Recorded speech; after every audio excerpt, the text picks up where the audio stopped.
Hola, ¿qué tal? Buenas tardes. Soy el doctor Juan Pablo Ornelas Bañuelos, médico radiólogo, egresado de aquí mismo, del Centro Médico Nacional Siglo XXI, hace 2 o 3 años. Vamos a platicar hoy, comenzando con lo que es la imagenología de rodilla. Son, son varias pláticas las que vamos a dar. En cuanto a lo que es la rodilla, básicamente nos vamos a enfocar a lo que vamos a ver normalmente en una exploración sencilla. No nos vamos a meter tanto a cosas más profundas, simplemente lo que nos vamos a encontrar en la rutina diaria. Bueno, entonces, prácticamente debemos de saber lo que es la anatomía general para poder hacer una exploración adecuada, siempre desde el posicionamiento del paciente, lo que vamos a buscar y lo que queremos ver. La rodilla es la más grande de las articulaciones del cuerpo, está conformada prácticamente por dos compartimentos articulares, que son la articulación del fémur con la tibia, tanto en su borde interno como en su borde externo, así como la articulación femoropatelar. Entonces, son los dos espacios que vamos a observar y la vamos a dividir en 4 regiones. Una región anterior que está conformado por lo que es el mecanismo extensor de la rodilla, el tendón del cuádriceps básicamente y tendón patelar. En la región medial vamos a localizar lo que es el ligamento colateral medial, vamos a ver la región externa visible del menisco medial, vamos a irnos incluso un poco más hacia abajo del espacio articular para observar la inserción de los tendones que conforman la pata de ganso. En la región lateral vamos a valorar banda iliotibial, vamos a valorar ligamento colateral lateral, la región externa visible de los meniscos, del menisco externo en ambos cuernos y un poco más posterior la inserción del bíceps femoral. Ahí se las voy a ir explicando un poco a poco. En la región posterior vamos a identificar en la región posteromedial lo que es la inserción del tendón del semimembranoso, el trayecto del semitendinoso hasta que se inserte a nivel de la pata de ganso. Debemos de ver lo que son los vasos pupitlios y también el espacio intercondilio y lugar de la inserción del ligamento cruzado posterior en la tibia. Entonces, prácticamente eso es lo que nosotros vamos a valorar en la rodilla. Es importante que vamos a hacer un estudio de forma dinámica para verlo en movimiento, para ir forzando esos tendones, esos ligamentos que vamos a estar observando. El estudio lo comenzamos en la parte anterosuperior de la rodilla, a nivel de lo que es la inserción de los tendones que conforman el cuádriceps. Entonces, vamos a identificar el tendón del cuádriceps. Por debajo del mismo vamos a ver el receso suprapatelar, que está conformado por dos cojinetes grasos, el cojinete graso prefemoral y el cojinete graso suprapatelar, el cual normalmente los vamos a ver ecogénicos, como lo estamos viendo en esta imagen, y en caso de que haya alguna sobrecarga, en que haya algún problema en la rodilla, se van a separar esos cojinetes grasos y se va a llenar de líquido toda esa topografía que va a corresponder con el receso suprapatelar. Normalmente vamos a ver los tendones que conforman el cuádriceps hasta su inserción en lo que es la rótula. Aquí vamos a doblar la rodilla para poderlos ver de forma adecuada. ¿Qué tanto la vamos a doblar? Bueno, puede ser 20, 35 grados, los libros mencionan de 30, 35, pero debemos irla doblando hasta ver de forma adecuada todo el patrón fibrilar de ese tendón. Entonces, vamos a ir valorando toda esta zona y vamos a valorar la parte, ya vimos la inserción del cuádriceps, vamos a ver todo lo que es la región anterior de la rótula y después la zona infrapatelar, en donde vamos a ir siguiendo lo que es el tendón patelar o tendón rotuliano, tanto en su inserción proximal en la rótula como en su inserción distal en la tibia. Entonces, como arriba vimos que hay un receso suprapatelar, aquí también debemos de ver los espacios que están alrededor del tendón o los espacios peritendinosos en donde vamos a buscar dilatación bursal, que son espacios virtuales. Entonces, ya veíamos arriba el receso suprapatelar. Aquí en la región anterior de la rótula hay otra bursa, que es la bursa prepatelar. En la parte inferior y por encima de lo que es el tendón se localiza lo que es la bursa infrapatelar superficial, y por debajo del tendón y hacia su inserción en la tibia vamos a valorar lo que es la bursa infrapatelar profunda.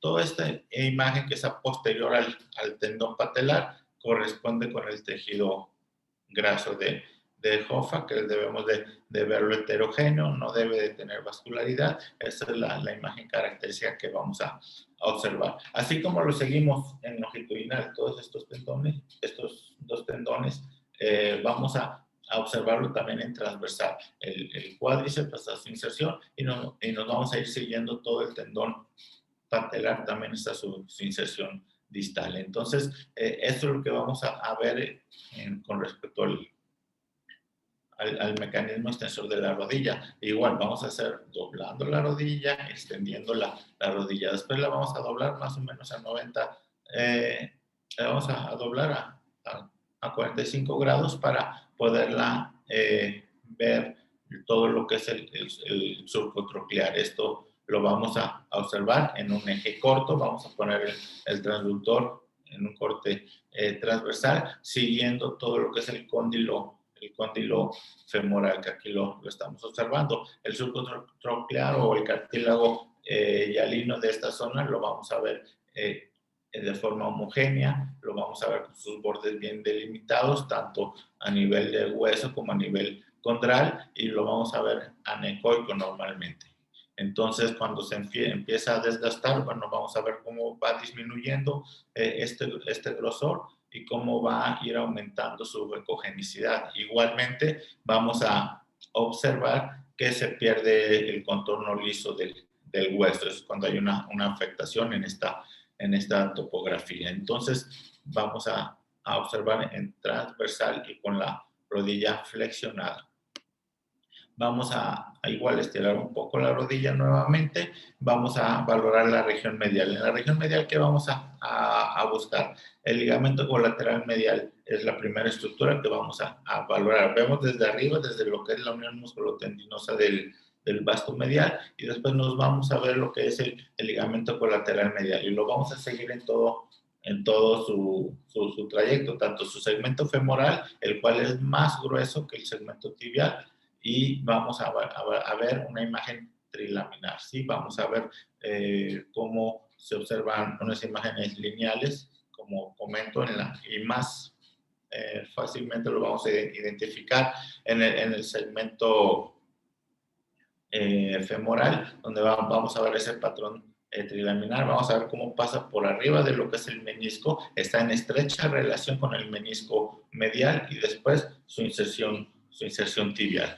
Prácticamente vamos a ver el posterior al mismo, en la interlínea, en el espacio articular, lo que es el menisco, también con su patrón triangular, con su morfología triangular y patrón ecogénico. Entonces, vamos a ir moviendo, flexionando y estirando la rodilla. Vamos a estar haciendo un bostezo, eso es comprimiendo con el transductor la zona del menisco, y por el otro lado vamos a estar haciendo algo de contrarresistencia para ir forzando a este menisco, para ir viendo cómo se está comportando. Vamos a flexionar, vamos a extender la pierna para ver si se está protuyendo o no ese menisco también. Normalmente lo vamos a ver con una ecogenicidad triangular, como en estas dos imágenes, ¿sí? Es un triangulito ecogénico, el cual muestra su vértice hacia el interior de la articulación. Es importante señalar que el gold estándar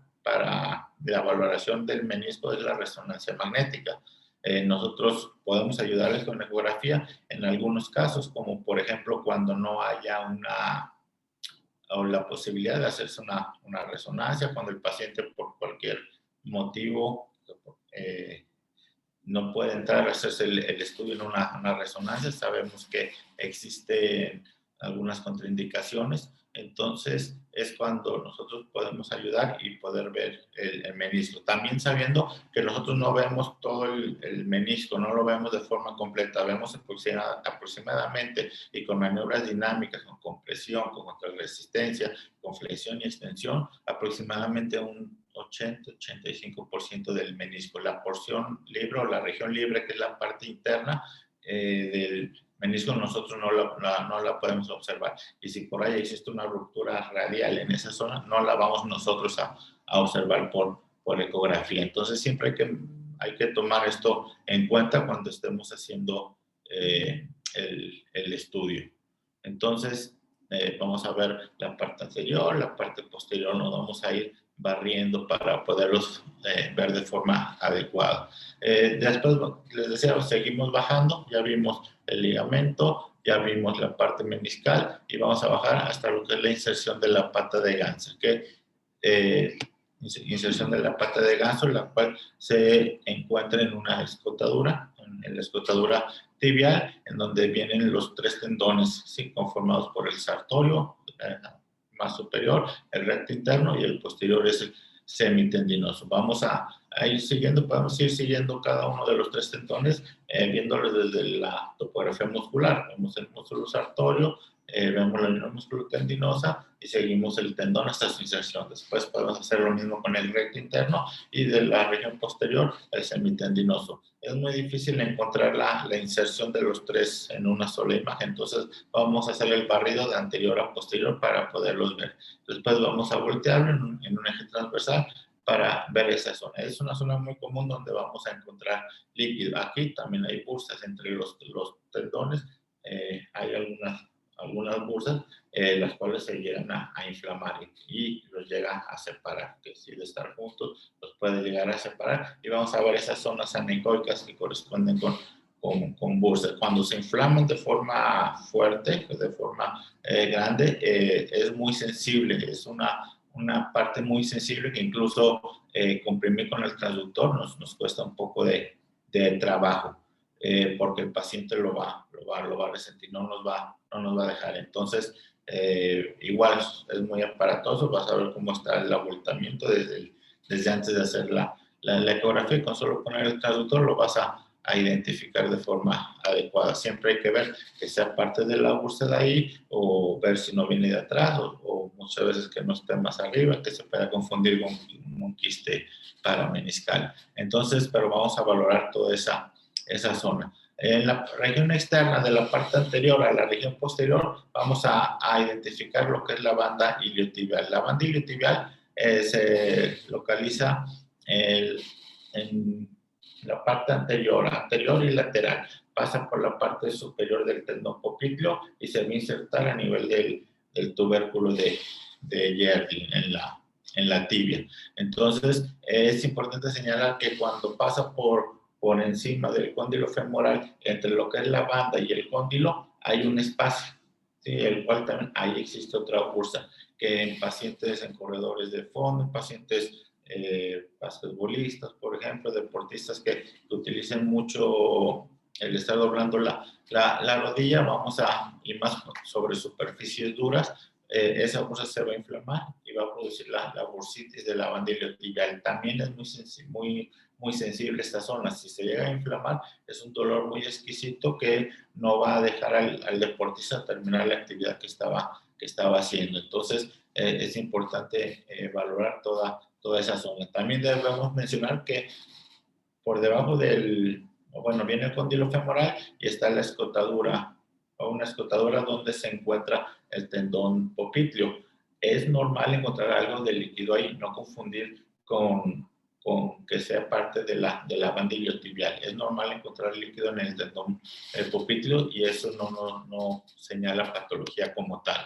Bueno, después nos vamos a ir posteriormente, nos vamos a ir de anterior a posterior y vamos a localizar el ligamento colateral lateral, el cual es un cordón largo, delgado, se va a insertar en la cabeza del peroné. A diferencia del medial, no proyecta fibras hacia el menisco, no está en estrecha relación con el menisco. Entonces, es una forma de valorarlo. Hay que verlo siempre en todo su trayecto. Sabemos que los ligamentos van de hueso a hueso, entonces vamos a identificar este ligamento tanto en su inserción en la cabeza del peroné y en su inserción en el cóndilo femoral lateral. Entonces debemos de seguirlo en todo su trayecto. Es un tendón que se lesiona menos frecuentemente que el medial, pero también se llega a lesionar, entonces hay que tomar en cuenta eso. También debemos de ver que tiene una estrecha relación con el tendón del bíceps femoral, incluso forman una inserción común, una inserción en B, en donde ambos se van a insertar en lo que es la cabeza del peroné y vas a proyectar fibras anteriormente hacia el cóndilo femoral el lateral que corresponde con el ligamento y posteriormente hacia el músculo del bíceps femoral. Entonces, los vamos a seguir y vas a ver el patrón fibrilar del tendón hasta la unión músculo-tendinosa. Aquí es donde se une más o menos con el menisco y hace una inserción común. Es muy similar la imagen en ecografía con la inserción de la banda iliotibial. Entonces debemos de estar bien seguros cuando hacemos el estudio, hacer el barrido anterior a posterior e identificar ambas estructuras. Banda iliotibial, ligamento colateral, el lateral.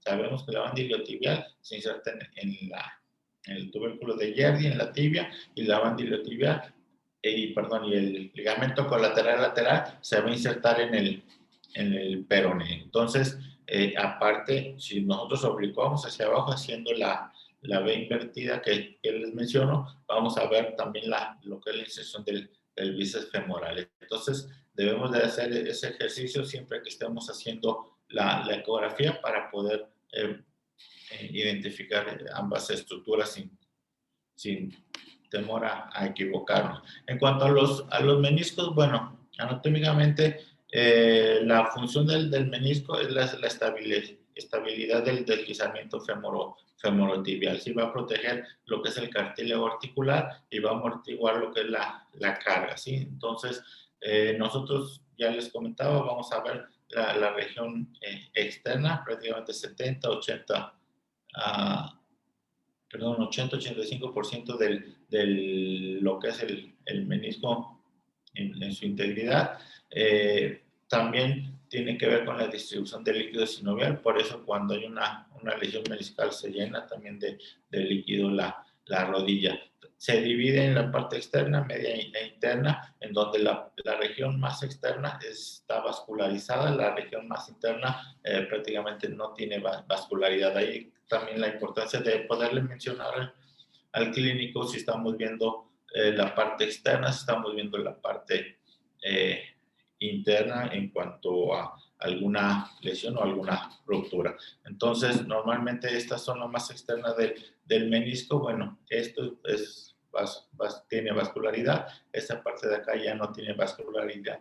¿Cuál es la importancia? Bueno, puesto que aquí esto se puede suturar y se va a tener una buena evolución. Si la ruptura es en la parte de acá, esto no va a tener una buena evolución. Entonces, se procede a quitar el menisco cuando la lesión es interna. Eso también nos ayuda a definir incluso al clínico de cuando nosotros no vemos la ruptura, pero clínicamente está, prácticamente lo van a quitar ese menisco porque la ruptura va a estar en la parte más interna de este menisco. Entonces, también es importante que le mencionemos esto nosotros al clínico. En la región posterior vamos a identificar lo que es el espacio, el tendón del semimembranoso. Les comentaba, si vemos un eje corto en la parte de la región posteromedial, vamos a identificar el cóndilo femoral primero, y por encima vamos a identificar el tendón del semimembranoso.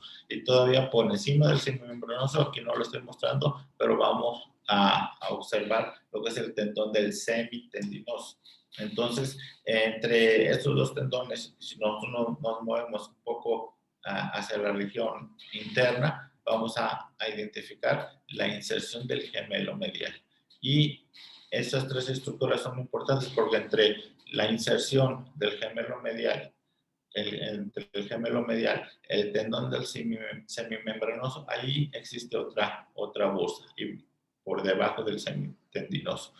Por debajo del semitendinoso, a un lado del semimembranoso, entre este tendón y el gemelo medial, vamos a encontrar la bursa gastrocnemia semimembranosa, en donde, o por qué la importancia de valorar esta estructura, porque ahí es donde se forma el quiste de Baker, que dentro de la región posterior es de la patología más frecuente que vamos a encontrar nosotros. Sí, vamos a verlo con su imagen anecoica, lo vamos a ver con su cuello intraarticular. Siempre que hay un aumento en la presión de la rodilla, se tiende a formarse este quiste, y esta es la zona donde nosotros lo vamos a valorar. En caso de encontrar un quiste de Baker, bueno, tenemos que ver nosotros su morfología, cómo está internamente. Debemos de valorar también hacia dónde va, si se está desplazando hacia la pierna, si está disecando esa zona o si se localizó y se quedó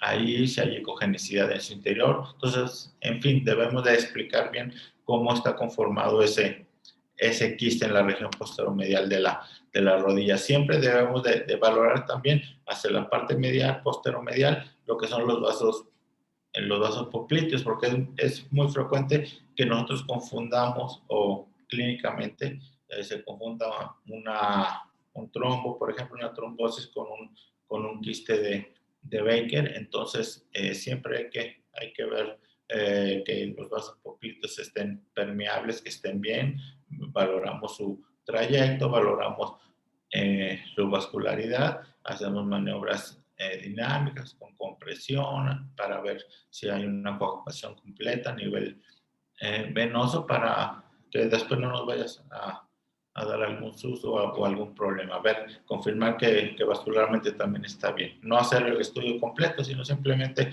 valorar si tiene vascularidad, si hay coaptación, y descartar si hay algún trombo por ahí en la región poplitea. Y más si nosotros no estamos viendo nada a nivel muscular o tendinoso, bueno, debemos de valorar también a nivel vascular. Bueno, vamos para finalizar el estudio, normalmente valoramos el ligamento cruzado posterior. Nosotros vemos de forma completa, de forma adecuada su inserción.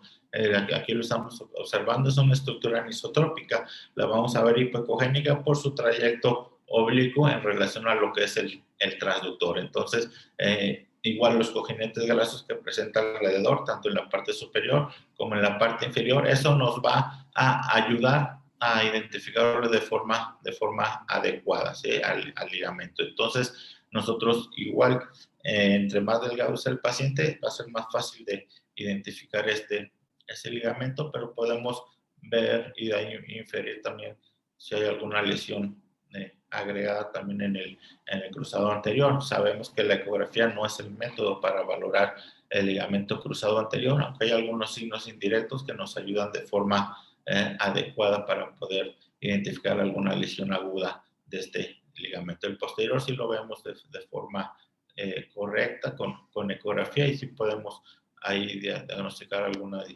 elongación o alguna ruptura.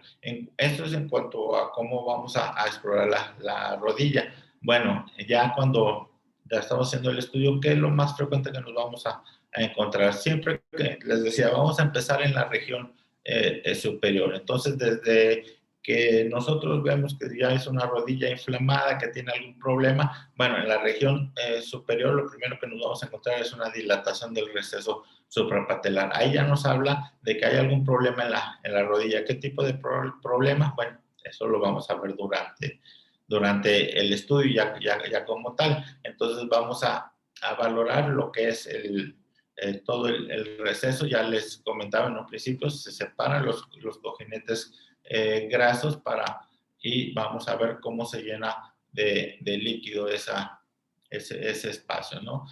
Vamos a ver también la calidad o cómo se encuentra ese líquido, si es completamente anecoico, que eso también nos va a ayudar para poder ver qué tipo de problemas. Si vemos por ahí imágenes ecogénicas que están móviles en el interior, bueno, ahí eso ya nos habla de que aparte de esa dilatación tiene una hipertrofia sinovial y ya nos vamos a un problema más de tipo degenerativo. Pues si vemos anecoico en una zona o vemos ecos internos móviles y vemos por ahí un nivel líquido, bueno, ahí nos habla de que pues hay sangre, de que más bien es una hemartrosis, entonces ya nos va dirigiendo a que va a ser un problema entonces de tipo traumático. Entonces, así es como nosotros vamos a ir definiendo el tipo de dilatación. Sabemos que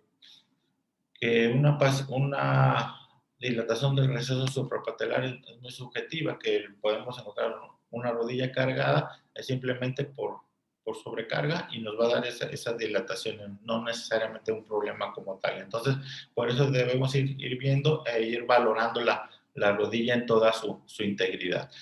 Ya les comentaba también, como íbamos viendo, los diferentes sitios donde vamos a encontrar bursas, ¿sí? El receso suprapatelar, ya hablábamos, la bursa prepatelar, la bursa infrapatelar superficial, la bursa infrapatelar profunda, la bursa de la banda iliotibial, la bursa de la pata de ganso, la bursa de la región posteromedial o gastrocnemios semimembranosas. Hay diferentes, hay múltiples lugares donde vamos a encontrar bursas en la rodilla. Y al ir haciendo la exploración, bueno, vamos viendo esos espacios. Son espacios virtuales que simplemente vamos a pasar el traductor para ver que no haya dilatación en esa zona. Si vemos una bursa infrapatelar profunda con líquido, nos va a hablar de que hay una sobrecarga en esa rodilla. Cuando haya un traumatismo directo, se nos pueden inflamar las bursas anteriores. Aquí vemos una bursa patelar, ¿sí? Igual vemos la rótula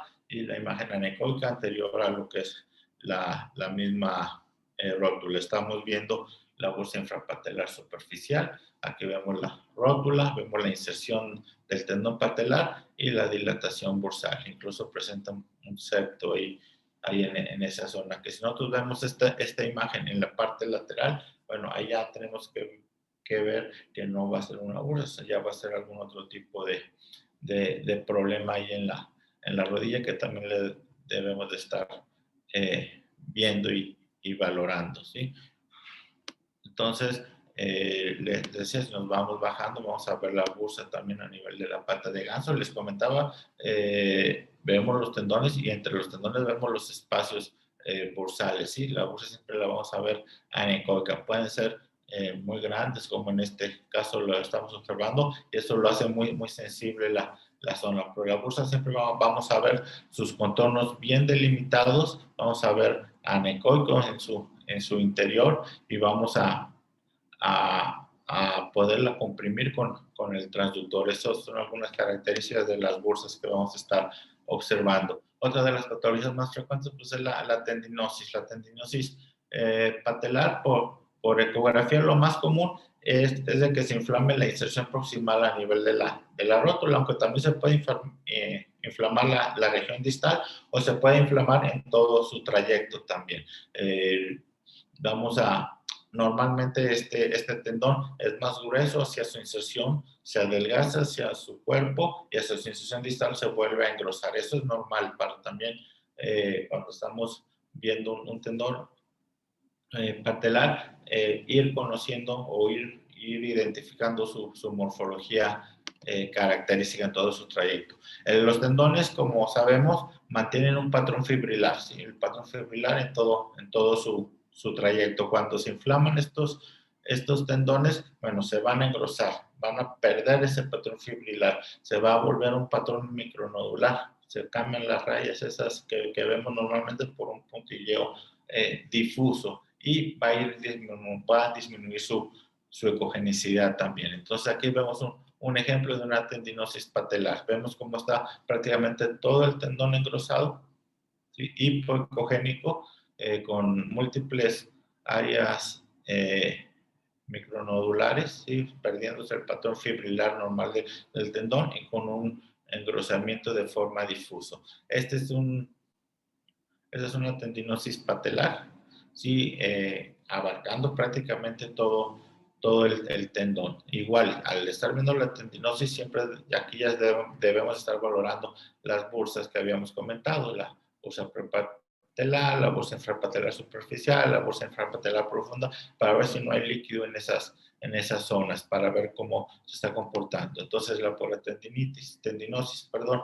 Y aquí estamos observando, muchas veces esas tendinosis nos van a dar zonas de ruptura, ¿sí? Zonas de ruptura en su interior. Aquí vemos algunas rupturas intrasustanciales. En muchas ocasiones, si no se tratan de forma adecuada, va a pasar dos cosas. O el organismo lo va a cicatrizar o se va a terminar de romper de forma completa el tendón. Entonces, cuando nosotros vemos ya calcificaciones es porque ese tendón ya está muy fibroso y eso es lo que debemos nosotros de tratar de evitar. Un tendón fibroso no tarda en romperse, en tronarse. ¿Por qué? Porque al igual que el ligamento son como ligas que normalmente se están estirando. Si ese tendón está fibroso, va a perder esa capacidad de elasticidad, de estarse estirando. Entonces, cuando el organismo haga el movimiento para estirar ese tendón y no poderse estirar, pues se va a tronar, se va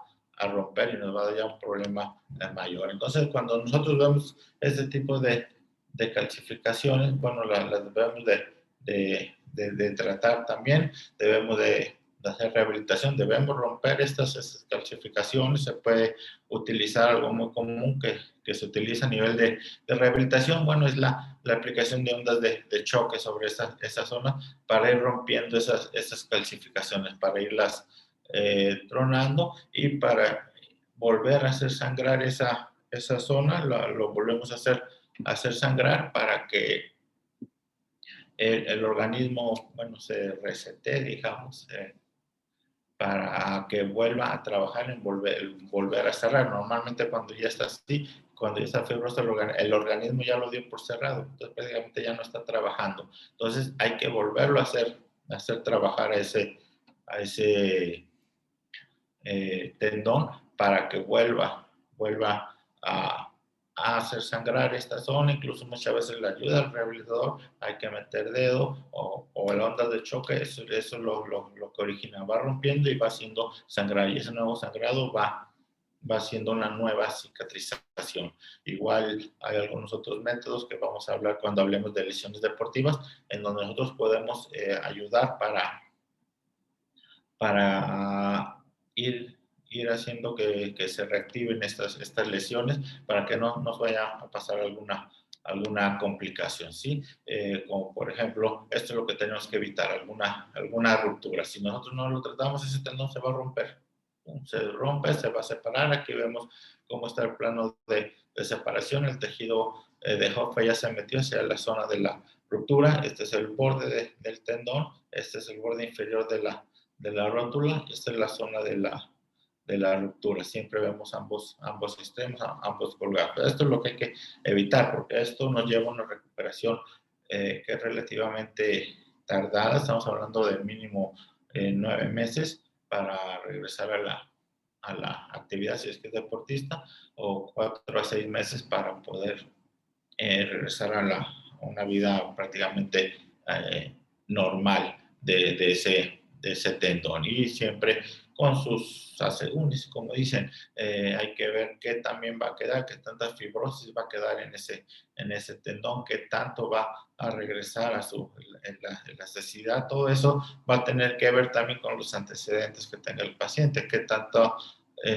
fuerza tenga ese tendón, qué tanta movilidad haya tenido antes, cómo esté muscularmente ese paciente para ver cómo va a ser su recuperación, ¿sí? Entonces, de ahí de que debemos de evitar este tipo de lesiones. Aquí vemos otro ejemplo de una ruptura en donde prácticamente se rompe el tendón. Aquí vemos, este es un deportista. Igual vamos a abundar más en otra charla sobre esta lesión en particular. Vemos cómo está retraído el tendón, cómo se pierde, cómo la rótula se fue hacia arriba. Esta rótula debería estar en esta zona.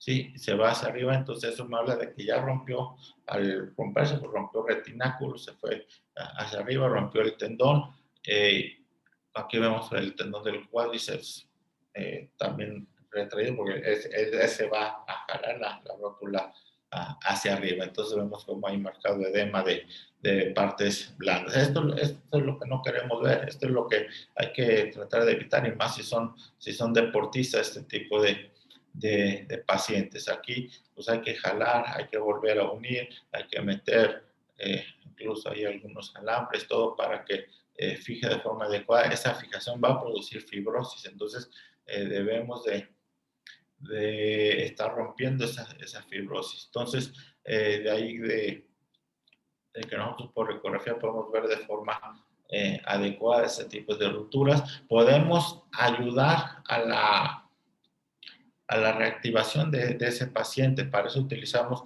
la elastografía semicuantitativa, en donde nosotros actualmente en lo que es musculoesquelético, cada vez se está utilizando más este método, en donde nos va a ayudar a la reactivación. Como ven aquí, es el paciente que se rompió toda esta zona, que es el tejido graso de Hoffa y todo.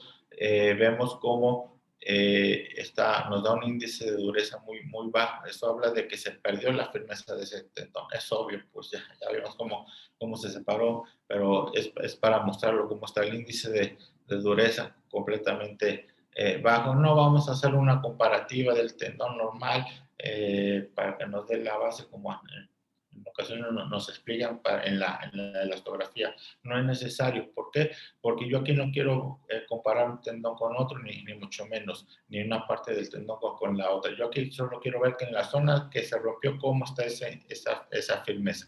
Y no para ahora. Esto es para tomarlo como base, ¿sí? En donde vamos a ver que tiene un índice de dureza bajo, por debajo de 1. El índice de dureza normal debe estar entre 1.5 y 3, hasta 3.5 a veces, que se considera normal. Por debajo de eso nos habla de que no hay firmeza. Entonces, igual, se rompió ese tendón, se perdió la firmeza. Aquí lo estamos observando, ¿sí? Entonces, al unirlo ya después, vamos a ir viendo cómo va trabajando. Esto lo voy a explicar de forma adecuada en la charla de lesiones deportivas, donde muestro toda la evolución de esta ruptura en particular hasta que se dio de alta para regresar a la actividad. Bueno, en cuanto a las lesiones, también vamos a ver lo que son elongaciones de los ligamentos, ligamento colateral medial que se inflama muy frecuentemente y que se llega a romper también. Cuando se lastima, igual debemos de valorar el borde del menisco para ver cómo se está comportando. Normalmente la elongación es por un movimiento forzado en valgo, donde vamos a ver un engrosamiento hipoecogénico con pérdida del patrón fibrilar, muy frecuentemente en el segmento femoral. Aquí vemos cómo es mucho más frecuente que se lesione el segmento femoral. Aquí vemos ese ligamento. Siempre vamos a valorar esta zona, la zona que está en íntima relación con el menisco. ¿Por qué? Porque al inflamarse esta zona, muchas veces jala esta parte y rompe lo que es la parte superior de la base del menisco, y nos podemos ir con la finta de la pura elongación, de la pura distensión del ligamento. Damos tratamiento, pasan las 4 o 6 semanas que tarda, dependiendo del grado de la lesión. Vamos a ver 4 o 6 semanas, y después resulta que también estaba roto el menisco. Entonces, y terminé en cirugía. Entonces, por eso siempre hay que valorar de forma adecuada esta zona que está en íntima relación. Cuando se rompe, igual es mucho más frecuente que se rompa la capa profunda, ¿sí? Pero también vamos a ver la imagen anecoica, puede romperse de forma parcial, forma pequeña, como vemos aquí, en donde está solamente la capa profunda, ¿sí? Y hacia su inserción con el menisco, donde se rompió, o puede romperse de forma completa, como estamos viendo aquí, que es una ruptura completa del ligamento. Entonces debemos de ver también, valorar tanto la capa superficial como profunda. Aquí agarró ambas capas, aquí abarcó solo la capa profunda, ¿sí? La capa superficial vemos cómo está íntegra, ¿sí? Son dos rupturas diferentes del ligamento colateral. En cuanto al menisco, bueno, es una de las causas más frecuentes de dolor de de rodilla. Ya les decía, la resonancia es el método de elección, pero la ecografía ha ido ganando mucho terreno. A nivel de meniscopatías, nosotros vamos a ver degeneración, vamos a ver cambios en la ecogenicidad de ese tendón. En las rupturas vamos a ver la ruptura como tal. Hay diferentes tipos de rupturas. Les voy a comentar cuáles nosotros podemos ver por ecografía. Podemos hablar igual que, esta es una clasificación de resonancia, pero por ecografía lo podemos adaptar también. Las rupturas tipo 3, tipo 4 las vemos muy bien por ecografía. Se nos pueden confundir un poco las tipo 1, que incluso muchas veces estas se dan como meniscopatía. Entonces, normalmente cuando se va degenerando ese menisco, vamos a ver cómo se va venciendo y va a producir una protusión, ¿sí? Se va saliendo de su borde. La base siempre debe de estar en relación con lo que es el borde óseo. Entonces, cuando va degenerando, se va a ir saliendo, ¿sí? Entonces, allá podemos hablar de que existe una meniscopatía. Esa misma meniscopatía, esta degeneración, puede o no estar acompañada por ruptura, ¿sí? Y de ahí también que vamos a valorar. Aquí vemos algunos ejemplos de degeneraciones intrasustanciales del menisco, ¿sí? Aquí vemos cómo ya habíamos visto su ecogenicidad triangular, cómo se empieza a protuir, ¿sí? Cómo se empieza a protuir ese menisco, cambia su ecogenicidad interna, ¿sí? El interior del menisco va cambiando en su ecogenicidad, tiende a volverse hipocogénico y se va perdiendo un poco esa característica, ese patrón triangular, ¿sí? Aquí aparte podemos suponer que pudiera haber alguna ruptura grado 1, grado 2, tipo 1, tipo 2, perdón, en el interior del menisco, pero lo vamos a dejar como proceso degenerativo, como una meniscopatía, ¿sí? Ambas, ¿sí? Siempre que vemos este tipo de destrucción es muy común encontrarlo en pacientes obesos, en pacientes mayores también, donde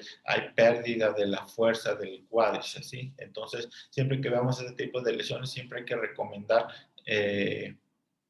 fortalecer el muslo, fortalecer cuádriceps, fortalecer isquiotibiales para verlo de forma adecuada. Entonces las lesiones tipo 1, vamos a ver imágenes anecoicas intrasustanciales, siempre por dentro del tendón, en donde nosotros vamos a ver la imagen anecoica dentro de lo que es el triangulito. Es importante saber que en la región superior hay un pequeño vasito, una pequeña arteria, que no nos debe de confundir con una lesión tipo 1. Entonces aquí vemos este tipo de lesiones.